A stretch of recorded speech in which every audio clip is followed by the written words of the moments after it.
नमस्कार, मैं अस्मिता झा आपका स्वागत करना चाहती हूँ अपने YouTube channel the world of journalism में। खुलेआम है और मेरा विश्वास है, हमारे नेतृत्व का विश्वास है, इस बार पश्चिम बंगाल में भारतीय जनता पार्टी के पक्ष में हवा नहीं, आंधी नहीं, तूफान नहीं, सुनामी चल रही है। इसे 200 से अधिक सीटें भारतीय जनता पार्टी पश्चिम बंगाल में जरूर जीतेगी। जीतेगी कि नहीं जीतेगी बता दीजिए आप लोग।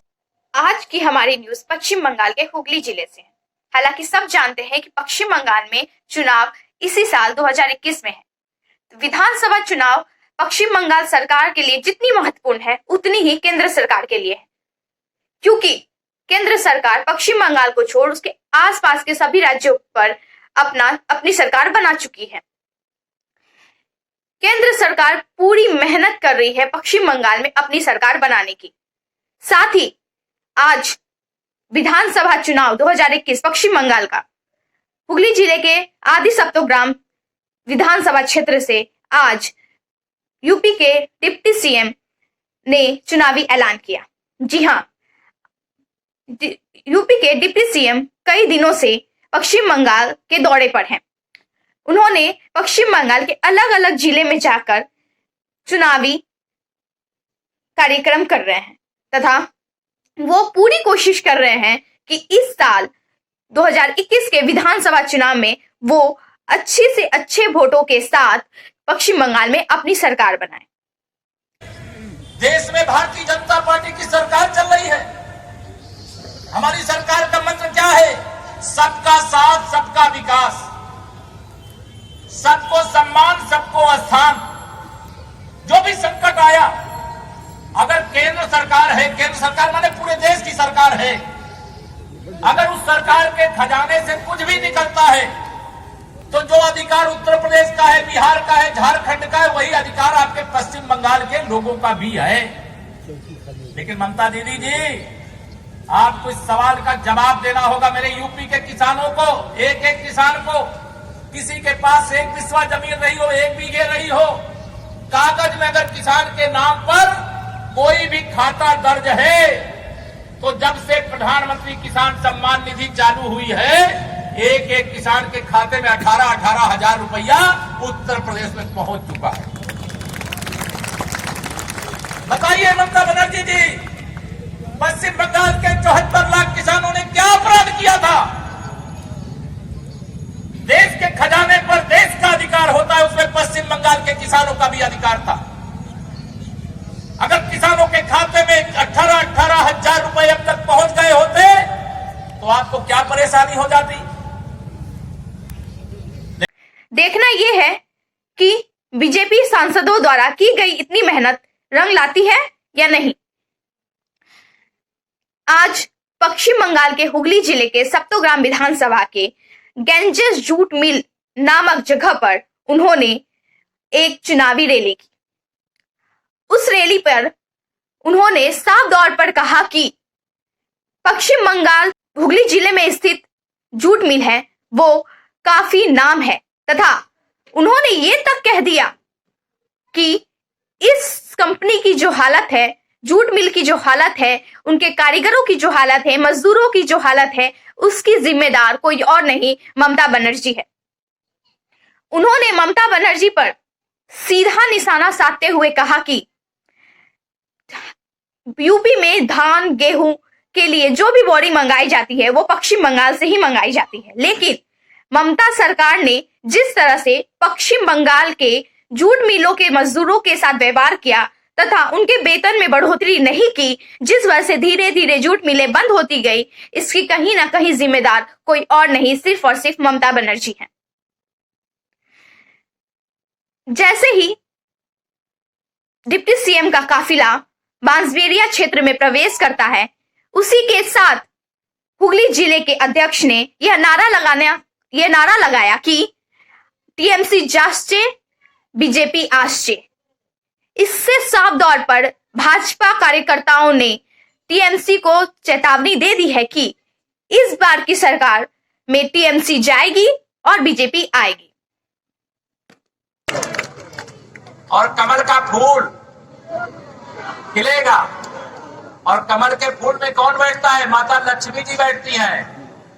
और पश्चिम बंगाल के लिए लक्ष्मी जी की जरूरत है, पैसे की जरूरत है, तो कमल का फूल खिलाने के लिए मैं आप सबसे यहां पर निवेदन करूंगा कि 2021 की विधानसभा चुनाव में अपने लिए ही नहीं, आने वाली पीढ़ियों के लिए अब पश्चिम बंगाल बदलने के लिए तैयार है, किसी गुंडे अपराधी से डरने के लिए नहीं तैयार। जो पुलिस का इन्होंने पूरी तरह से टीएमसीकरण किया है, अपराधियों को राजनीति के अंदर दादा बना दिया, गुंडा बना दिया है, उन सबको अब संदेश है भारतीय जनता पार्टी की ओर से, जो गुंडे अपराधी वो सुधर जाएं, क्योंकि अब ज्यादा दिन उनके लिए बचे नहीं है। आप सब लोगों से निवेदन करता हूं कि आने वाले विधानसभा चुनाव में जाइएगा सब कुछ भूल, याद रखिएगा 56 इंच के सीने वाले नरेंद्र मोदी जी को और कमल का वोट। इसी के साथ मैं देता हूं अपनी बारी को विराम और कलकत्ता तक एक बार फिर तेजी से बोलिए, तेजी से बोलिएगा, कलकत्ता तक, दिल्ली तक पहुंच जाए मेरी बारी के विराम के साथ। बोलिए सभी लोग एक साथ मिलकर के, जय श्री राम।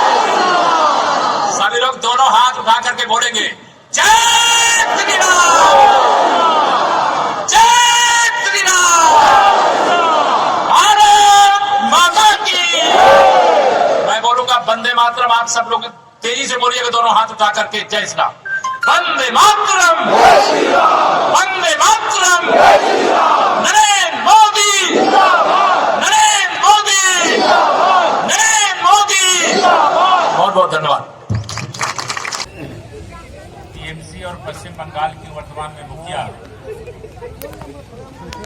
दीदी ममता बनर्जी तक यह संदेश पहुंच जाए कि पश्चिम बंगाल में भारतीय जनता पार्टी के और नरेंद्र मोदी जी के नाम पर जो लहर चल रही है उसका सैलाब यहाँ देखने को मिल रहा है। मैं तेजी से चाहूंगा कि आप सब बोलेंगे, भारत माता की। थोड़ा और जोर लगाना है, बोलिए, भारत माता की, भारत माता की। और मैंने सुना यहाँ जय श्री राम कहने से दीदी बहुत जल्दी चिढ़ जाती है, तो जय श्री राम भी इतनी जोर से लगाना है कि कलकत्ता तक आवाज पहुंच जाए। ठीक है, जय श्री राम, जय श्री राम, जय श्री राम।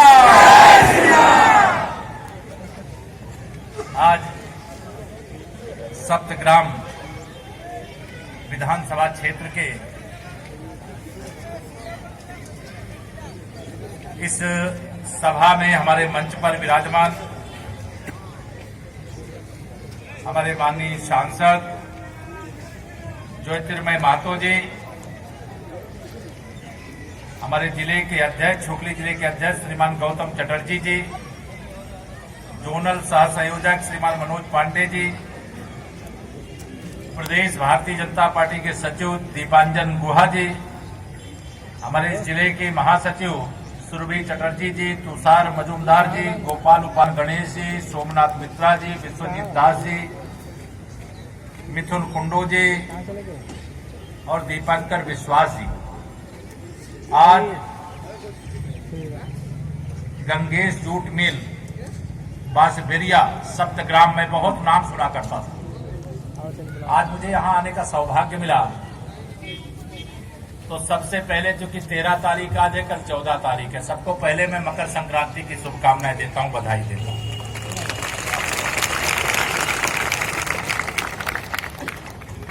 मैं पश्चिम बंगाल में पिछले कई दिनों से लगातार घूम रहा हूं।